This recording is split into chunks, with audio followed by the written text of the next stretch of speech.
Felicidades and happy Hispanic Heritage Month. I'm Stephanie Ramos from ABC News here in New York City. As the daughter of Dominican and Puerto Rican parents, I'm so proud to celebrate our culture each and every day. But this month, we get to highlight Latinos who have made significant contributions right here in America. And I want to tell you about 5 people whose shoulders I stand on. People who have influenced me, encouraged me to do better, and just be me. General Irene Zoppi. She is the first Puerto Rican woman promoted to the rank of general in the United States Army Reserve. Before she was called general, she was known as Ramba, the female version of Rambo. That's how tough she was. That's how tough she is. She was commissioned into the Army Reserve as a second lieutenant after finishing her ROTC courses in college, like I did, and she worked her way up the ranks. There are only about 126 generals in the Army Reserve today out of nearly 200,000 soldiers. That's huge. She's one of them.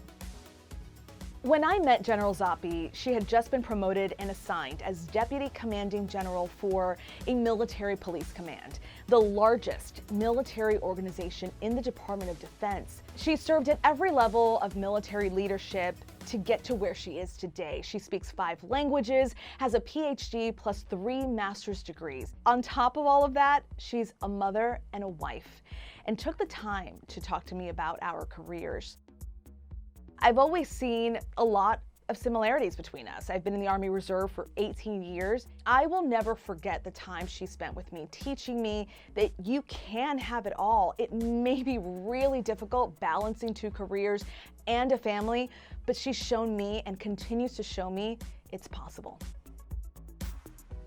The Spanish word for happy, feliz. Sonia Manzano.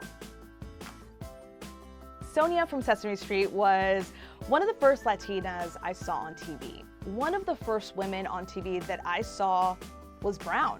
I was already amazed with the show, but to see her look like so many of my family members, it showed me the diversity that I saw in my New York City neighborhood was on TV. And that stuck with me, especially as I entered the news business, going into so many different TV markets across the country as a young reporter in cities where there really isn't as much diversity. I had those memories of Sonia and what TV can actually look like. Sonia paved the way. Sonia was a major part of Sesame Street, teaching kids the basics of reading and math, life lessons. She went to Manhattan School of Music and then was accepted to Carnegie Mellon. Soon after, she landed on Sesame Street and she played the role of Maria for 40 years and won 15 Emmys. She would say phrases in Spanish, and that type of inclusion is so important for a child. I remember when I took my youngest son to see Disney on Ice. They had Coco on skates, and Coco said, "Hola." My son lit up, and he just looked at me and he said, he said it in Spanish. I almost cried. Until having kids of my own, I hadn't realized how important it is to show kids early on that their culture and background matters. Sonia gave me that same reaction.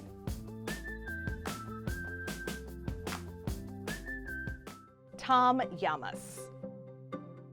I remember watching Tom on local news in Miami when I was in grad school. To see him rise through the ranks to network news, to anchoring his own show has been so motivating over the years. And good evening. Thanks for joining us on this Saturday. I'm Tom Llamas. He's inspiring a whole new generation, like my son.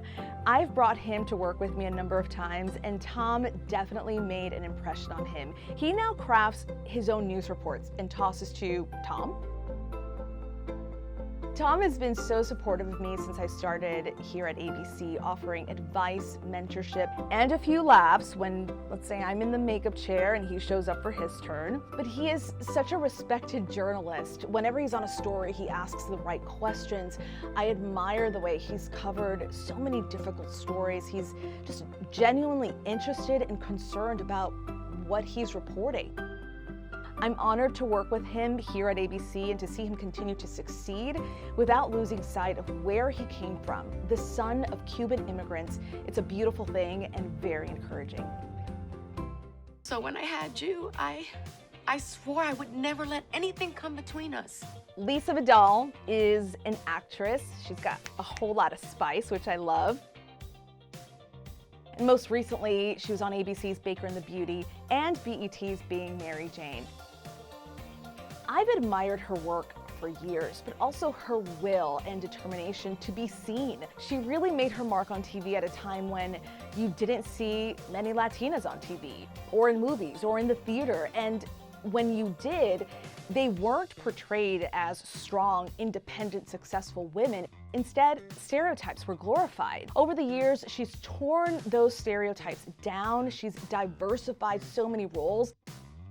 She consistently empowers Latinas to support each other, and that's not something I saw a lot of when I was growing up.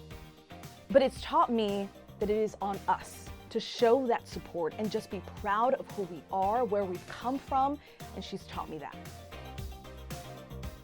I stand proudly on the shoulders of my grandmother, Luz Mercedes Muniz.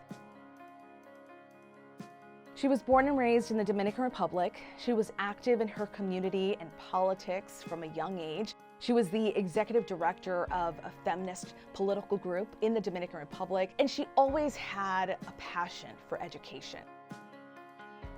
She received her Bachelor of Science in Education from the Universidad Autónoma de Santo Domingo and then went back there to teach.